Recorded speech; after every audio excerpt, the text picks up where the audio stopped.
semuanya tetap bersemangat untuk menjalani aktivitas hari ini ya. Sebelum kita mendengarkan firman Tuhan, marilah kita berdoa terlebih dahulu. Selamat pagi Tuhan Yesus Kristus.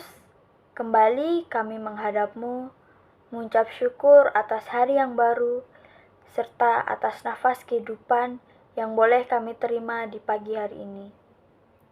Terima kasih pula kami telah diberikan istirahat yang tidur yang cukup, yang berguna bagi jiwa raga kami. Tuhan, saat ini kami hendak mendengarkan firman-Mu. Bukalah hati dan pikiran kami untuk dapat mendengarkan dan menerima firman-Mu. Berilah kami hikmat dan bimbinglah kami agar apa yang Engkau firmankan dapat bekerja di kehidupan kami sesuai dengan kehendak-Mu. Terima kasih Tuhan, inilah doa kami yang jauh daripada sempurna. Hanya di dalam nama-Mu Tuhan Yesus Kristus, haleluya, amin. Pada renungan hari ini, mari kita baca Alkitab kita pada Pengkhotbah 4 ayat 9-12. Pada ayat yang ke-9, berdua lebih baik daripada seorang diri, karena mereka menerima upah yang baik dalam jerih payah mereka. Ayat 10, karena kalau mereka jatuh, yang seorang mengangkat temannya, tetapi wahai orang yang jatuh, yang tidak mempunyai orang lain untuk mengangkatnya. Ayat 11, juga kalau orang tidur berdua, mereka menjadi panas. Tetapi bagaimana seorang saja dapat menjadi panas? Ayat 12, dan bila mana seorang dapat dialahkan, dua orang akan dapat bertahan, tali 3 lembar tak mudah diputuskan.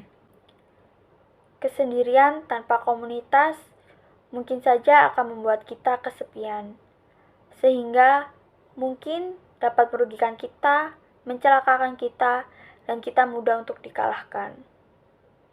Bicara tentang komunitas atau istilah kerennya pada zaman sekarang adalah circle pertemanan.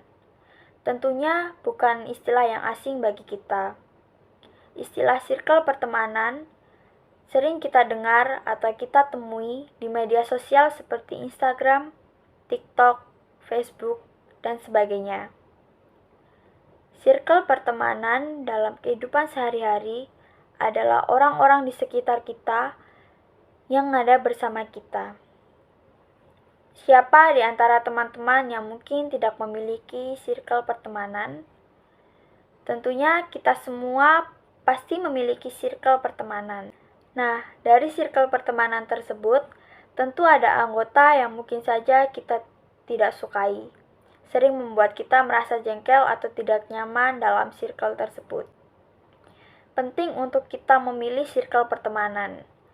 Ada banyak yang masuk dalam kehidupan kita yang bila kita tidak antisipasi bisa mempengaruhi hidup kita, membawa pengaruh dan dampak buruk bagi kita, bahkan dapat membuat kita jauh dari Tuhan. Oleh karena itu, kita juga harus masuk atau punya circle pertemanan yang bisa membawa dampak positif bagi kehidupan kita dan menjaga kita agar kita tidak terjerumus dalam pergaulan yang dapat merugikan hidup kita.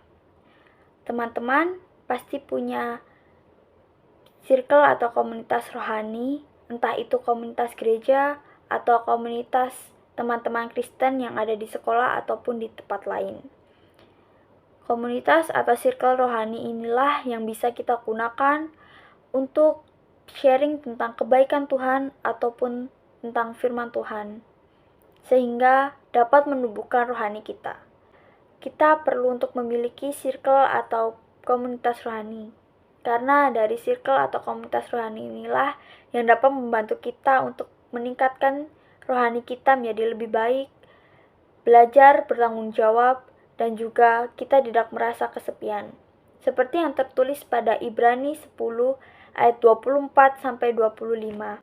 Pada ayat yang ke-24, dan marilah kita saling memperhatikan supaya kita saling mendorong dalam kasih dan dalam pekerjaan baik. Ayat 25, janganlah kita menjauhkan diri dari pertemuan-pertemuan ibadah kita, seperti dibiasakan oleh beberapa orang.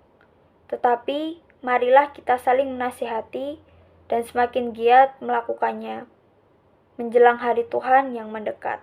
Demikianlah firman Tuhan, marilah kita tutup dengan doa. Tuhan Yesus, kami telah mendengarkan sebagian dari firman-Mu. Terima kasih karena Engkau telah memberkati kami dengan firman-Mu. Selanjutnya, biarlah kami dapat menjadikan firman-Mu sebagai pedoman hidup. Bimbinglah kami menemui jalan yang terang. Dan bila sebentar lagi kami ingin melakukan kegiatan kami masing-masing, kiranya Engkau memberkati dan menyertai kami dalam melakukan kegiatan kami dari awal, pertengahan, hingga pada akhirnya. Ini doa kami ya Tuhan, yang jauh daripada sempurna. Hanya di dalam nama-Mu Tuhan Yesus Kristus. Haleluya. Amin.